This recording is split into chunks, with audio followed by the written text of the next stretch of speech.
Hey guys, you're listening to Red Pill 78. As always, I am Zach Payne, the corruption detector, and this is another edition of Red Pill News. I'm not feeling so hot today, so I'm going to do this video and try to power through and then just go back to sleep. But first of all, we have some bombshell new evidence that's been presented in the George Floyd murder trial of Derek Chauvin. Video footage which appears to show him saying, "I ate too many drugs." Then we're going to go down to Texas, where at a facility housing migrant children, it appears that adult Americans working for Catholic Charities or another charity are loading kids into the trunk of a car so that they can move them someplace else. Now, Alex Jones is involved in this story, but Alex Jones is not the story. The story is what they're doing with these kids, who it is that's doing it, and how much money is involved. Then we're going to be moving over to Arizona, where Representative Mark Finchem has announced a campaign for Arizona Secretary of State, and he's running on a fraud-free elections platform. And then finally, we're going to hop on over to Cincinnati, where a failed Democrat mayoral candidate has now been charged in a COVID-19 fraud case, and she's facing 30 years in prison. So please do me a favor, sit back, relax, grab your popcorn, and we'll be right back after a very brief word from our sponsor. Well, according to new research into 5G's architecture, it's revealed that your mobile device might be maliciously used against you. New findings are showing that 5G could be used to exploit your data and cause DDoS attacks through security flaws in cellular networks. Now, as with any disruptive technology, hackers and corporations are always going to look for a way to exploit the technology at the cost of you and your privacy. Now, that's why I highly recommend Virtual Shield. Virtual Shield is my favorite VPN because unlike other VPNs, they have a strict no-log policy. Plus, there's no hidden fees. It's fast, secure, and so easy to use, even grandma can do it. Now go to virtualshield.com/redpill78 and get Virtual Shield yourself for 50% off. Or you can always click the link in the description below. And remember, when you support my sponsors, you support this channel. Let me show you guys how easy it is. All right, so here we are. We'll go to what is my IP. You can see it's right there. Now, when I connect to Virtual Shield, that will mask my actual location, and it now shows that I am here in Chicago, Illinois, and my location is secure. Now go to virtualshield.com/redpill78 and get Virtual Shield yourself for 50% off, or you can always click the link in the description below. And remember, when you support my sponsors, you support this channel. All right, guys, thanks for sticking around. First of all, today, we're going to take a listen to this clip that was played as evidence earlier in Derek Chauvin's murder trial for George Floyd. Now, I am going to play it a couple of different times. It's a little bit fuzzy, difficult to hear, but the tape was played during the questioning of an outside witness for the prosecution. We'll get into some more detail, but I want you to hear this first before we do that. You hear what he said? No, I couldn't make it out. Does it sound like he says, "I ate too many drugs"? Listen again. I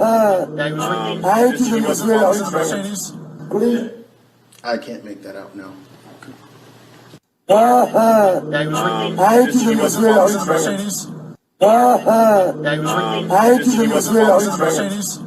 Well, hopefully you guys could make that out, because I know from my end, it really did sound like he said, "I ate too many drugs."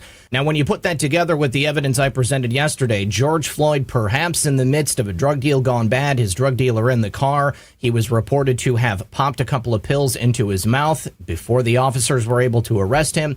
And then there he is on the ground saying, "I ate too many drugs." Now, also, it's important to note that George Floyd was saying, "I can't breathe," before he was even placed on the ground, and he asked the police to put him on the ground. Very, very important fact. Let's go ahead and take a look at the article itself. Now, this clip was presented during the cross-examination of that outside witness, who is a Los Angeles police sergeant named Jody Steiger. Now, he is a paid witness for the state. He claims that no force should have been used. However, it's very important to note that video footage was also played earlier in the trial, which showed the police vehicle that George Floyd had been placed in initially was rocking back and forth. George Floyd was all over the place. And that is something that happens when you do eat too many drugs. George Floyd had also been reported to be acting strange. They thought that in the store he was either drunk or on drugs. Now, Eric Nelson, that's the attorney for the defense, that would be Derek Chauvin, he countered that George was saying, "I can't breathe," while resisting being put into the police car. That was before he was on the ground. That was before Chauvin's knee was anywhere near him. He said, if somebody is saying, "I can't breathe," and they're passing out and they're not resisting, that's one form of an analysis, right? Because the actions of the suspect are consistent with the verbal utterances he's making, right? Nelson asked. Other times, and in this particular case, when Mr. Floyd was initially saying that he couldn't breathe, he was actively resisting arrest initially when he was in the back of that police car, right? And then Nelson went on to explain that the officers had to change tactics when the futility of the three officers continuing their efforts forcibly to seat Floyd in the squad's back seat became clear. George Floyd was a big man, 6'2", something like that, and three grown adult police officers could not get him into the back of that squad car. They could not get him in. And at that point, they had no choice but to do something else, which was taking him out, laying him on the ground, and using that knee-prone restraint that they were using. Now, the defense played that clip of George allegedly eating he ate too many drugs. It sure sounded like that's what he said to me. He added that the rowdy scene caused a heightened sense of awareness for the officers. And when asked if he could make out what Floyd was saying in the clip, Steiger said he could not. Of course, why would he admit that he could actually hear that? If he did that, then he would be not doing his job for the prosecution. He is there to make Derek Chauvin look bad. He is not there to make George Floyd look bad. Now, of course, Floyd's autopsy showed that he had consumed a fatal amount of methamphetamine and fentanyl, which is called a speedball. It's a mixture of an opioid and a stimulant. The evidence in this case, I believe, is showing that Mr. Floyd died of a cardiac arrhythmia that recurred as the result of his pre-existing hypertension, his coronary disease, and the ingestion of methamphetamine and fentanyl, and of course, the adrenaline flowing through his body, which is the argument of the defense. And as I said yesterday, if the jury is able to look at the evidence objectively and make a decision based upon what they're given, then there must be reasonable doubt that it was Derek Chauvin who was responsible for the death of George Floyd. We've also gotten some new evidence that the person I mentioned yesterday, his drug dealer, Morris, is now saying he thinks he very well may be indicted in the death of George Floyd. How can they both be true? How can Morris be indicted for providing drugs to George Floyd that killed him if it was actually Derek Chauvin putting his knee on his back that did it? Let's take a look at that. All right, now here he is right here in the middle. That is Morris Hall or Maurice Hall. He thinks he's going to be charged if he testifies in the trial. Why? Because he's going to be under oath, and he's going to have to admit that he provided the drugs to George Floyd, which the defense is saying are what actually killed him, not Derek Chauvin's knee. Morris Hall was previously supposed to be the star witness for the prosecution. He was the passenger in the car when George Floyd expired there on the streets of Minneapolis. But now he has announced that he is going to plead the fifth. Why? Because he doesn't want to incriminate himself, because he's the one who provided the drugs. And if it comes down to anything, it's going to come down to that fatal dose of fentanyl and methamphetamines that were found in George Floyd's system. And when you put it together once again with the fact that George Floyd was on tape saying, "I ate too many drugs," it's going to come down to who provided them. And it's this guy, Morris Hall. All right, next, once again, we're going to be talking about the situation at the border. Now, the entire media, everybody who's talking about this, is really pumping the fact that Alex Jones was there and he physically stopped this vehicle. But to me, that's not the story. The story is what they're doing with these kids, how many there are, and just how much dark money is involved in this situation. They are bringing kids all over the country, and there are a number of different charity groups that are paying for it. We're going to be specifically looking at those. Now, I will give Alex Jones and his crew props. They were down there at this Catholic Charities in Texas, and they saw this man on screen right there. He was loading migrant children into the boot of his car, into the trunk of his car. There are no seatbelts back there. It's really, in my mind, no different than what the Coyotes do. They bring kids up in all kinds of terrible, terrible places. They put people in the trunks of their cars and they try to move them across the border. Now, according to the people who were on scene, they were being taken from that dirt floor child camp, which is located under the International Bridge in McAllen, Texas. and they were going to be moved to the processing camp in Donna, Texas. Now, the children were at a COVID processing center in downtown McAllen before they were brought to this Catholic Charities of the Rio Grande Valley. Now, what this Catholic Charities group does is they provide these illegal immigrants with airplane or bus tickets to any city of their choice in the United States, but it's bigger than that. They also give them a $1,200 debit card per person. So if you've got a group of 5 people, every single one gets a bus or a train ticket or a plane ticket, and then $1,200 that they can use to do whatever they want. Remember the other day I showed that image which had illegal migrants in an airport. They had a manila folder with a message on it in English saying, "I don't speak English. Please tell me how to get to this flight or that flight." They are then transported by the staff of this Catholic Charities to the airport or to the bus station. And on their website, they actually claim to have already assisted over 23,000 illegal immigrants coming into this country. Now, apparently, when the crew saw that the Catholic Charity Center near the bus station was loading 5 children and an adult out of the center and then into the back trunk of this car, 3 of those children ended up getting loaded into the luggage compartment. There are no seatbelts back there. It's extremely illegal. It is extremely dangerous. And it reminds me of that story I did a couple weeks ago of that SUV that had 35 illegal migrants loaded into it, and many of them died because they were involved in a horrific crash. Now, there was actually video footage that was captured of this. Alex Jones, the part that he played is he stood in front of the car until the police were able to get there onto the scene. Now, it's unknown what actions the police took, if any, but we do have this video of it, and I want to show you guys what happened. It's only about 42 seconds long, so let's go ahead and take a look. This guy's stuffing children in this car without any seatbelts on. Very, very terrible situation. Police are on scene. It's horrible. This is ridiculous. This is ridiculous. This is not how you deal with children. You don't stuff them in the back of a car. The hell's the matter with you? No car seats. What organization is this? I want to know who the hell this is. Stuffing kids in the back of a car without any seatbelts on. Catholic Charities, that's who it is.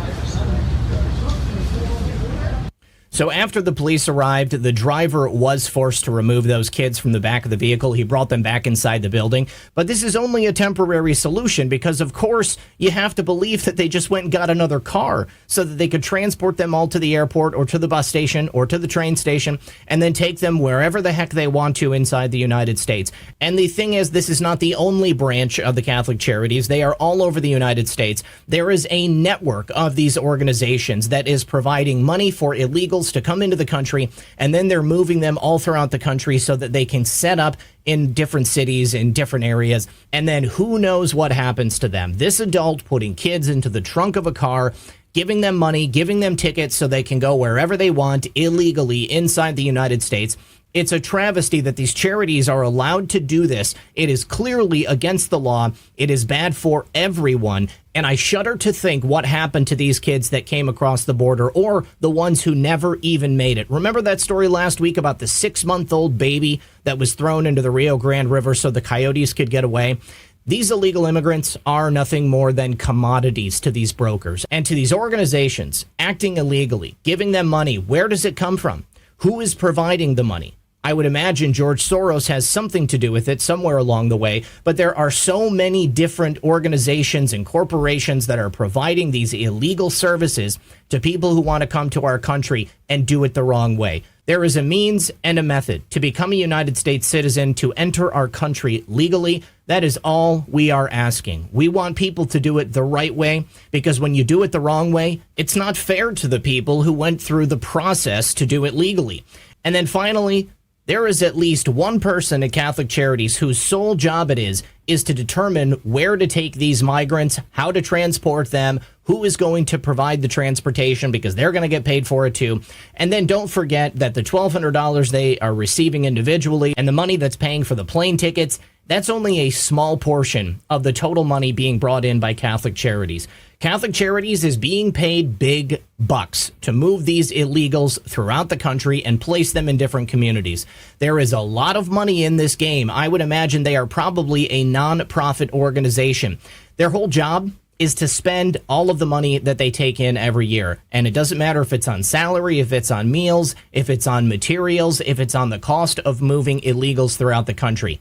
Millions and millions and millions of dollars gets brought in by organizations such as this, and a very small percentage of it is moving migrants around the country. The rest of it goes straight into their pockets in the form of salaries. All right, now some good news coming out of another border state, Arizona. Representative Mark Finchem has officially today launched his campaign for Arizona Secretary of State, and he's going to be running on a fraud-free elections platform. That is extremely good news, not only for America, but more specifically for the people of Arizona. Now, Arizona State Rep Mark Finchem launched his campaign, and he stated that he is promising integrity without compromise. He has been an outspoken critic of the alleged fraud in the 2020 Arizona election, and in late November, he testified against that widespread fraud and chain of custody violations in Arizona.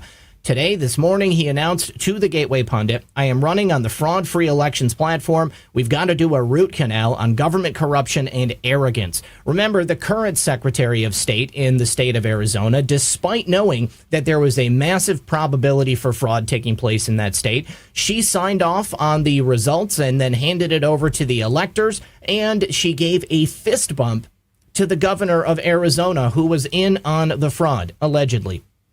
I think that Mark Finchem is going to be a great candidate for Secretary of State there, and he is one of the honest politicians we have on our side here in the United States of America. This is exactly what I've been talking about for months. We need to have honest people who get elected to state positions and federal positions who are willing to do the job right, who are willing to do the will of the American people. And when the elections that we have in our country appear to be fraudulent, it is necessary for us to investigate them. He is the exact opposite of the Maricopa County Board of Supervisors there in the state of Arizona. That situation is still ongoing. Don't worry, I'm going to get you as much information as I can as soon as it develops. But right now, I think this is the best news we could have out of the state of Arizona. All right, now another story about a politician, only this time it's not a good one. This is failed Cincinnati Democrat mayoral candidate Kelly Prather. She has been charged in a COVID-19 fraud case, and she's facing more than 30 years in prison. What do you know? Another crooked Democrat. Now, what did she do? Well, she defrauded the Paycheck Protection Program by applying for loans for 6 different businesses that she claimed she owned.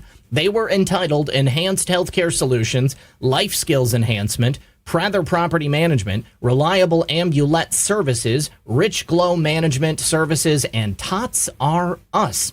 Federal prosecutors said Prather asked for $600,000, but only received $19,800. Now, according to court documents, she spent $8,000 on personal items and eating out at restaurants and gave another $8,000 to a boyfriend. The FBI got tipped off by Fifth Third Bank after they found discrepancies in her loan applications. Now, through research, the FBI found out that none of Prather's businesses were operational. WCPO Cincinnati is reporting that Prather is one of 3 Cincinnati women who received hundreds of thousands of dollars from our federal pandemic relief funds after lying in their applications, according to federal prosecutors. That would be Prather, who is 48, Tony Wright, who is 34, and Melissa McGee, who is 37. They each stand charged with bank fraud in connection with their loan applications and could be sentenced to over 30 years in prison. She applied for 6 Paycheck Protection Program loans, and each of those businesses she claimed she owned were no longer functional. She was hit with 5 counts, making false statements to a federal agency, aggravated identity theft, bank fraud, unauthorized disclosure of a Social Security number, and making false statements in loan and credit applications, the Cincinnati Enquirer reported. Now, I wanted to show you guys this story, because when I see things like this, it just shows me that justice is not completely dead. Although it is on life support, although there is very little hope, it seems, at times for people like her who break the law to truly get what they deserve, every now and then we get a big W. And I think this is a big W, not only for justice and truth in America, but for the people of Cincinnati.